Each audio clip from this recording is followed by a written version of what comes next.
And calling us on the Sweet Tea Bakery hotline is Gary Clark. Gary Clark is the play-by-play voice for the York Institute Dragons, and I try to give him a long introduction because people are trying to record. They're getting their phones ready so that they can record this segment. It is the most popular segment in the postgame show, and I'm a little bitter about that too, by the way, as Gary Clark from York joins us on WDEB. Good evening, Gary. How are you tonight? Hey, great, Dennis. I thought maybe they were recording me for lawsuit purposes. Perhaps that too. I didn't ask any questions. Big win tonight for York. Big win. Oh, yeah, it was. Going into this game, I was as nervous as Lane Kiffin's mama. Yes. That's nervous.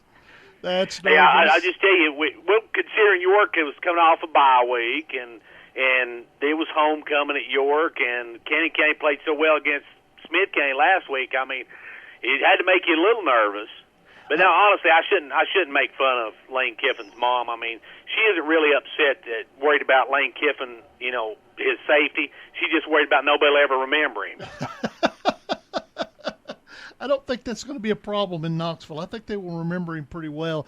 You guys had it was a tight game early. I think in the first quarter it might have even been tied close to the end of the first quarter, right?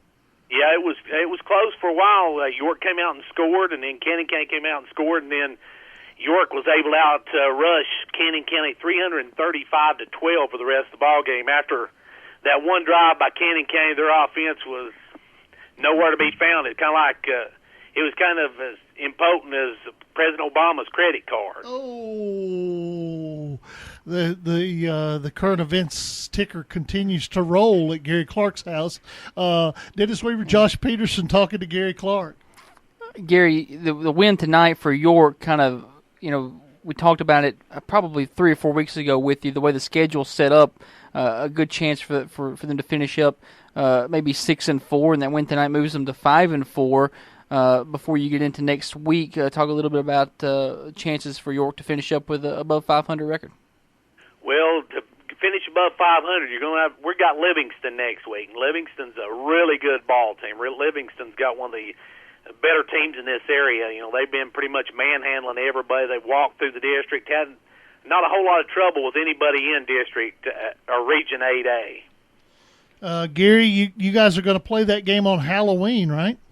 No, actually, they moved that to Thursday night. Oh, that's right. We are going to be there on Thursday night for that one. All right. Well, just to guarantee that I have a post-game audience next Friday night, will you call in next Friday night in the post-game show? We'll give you a call, and Good. we'll have nothing else doing Halloween. You don't you guys don't trick or treat up there? Hey, we trick or treat, but I'm the only person in Fentress County that can trick or treat without a mask.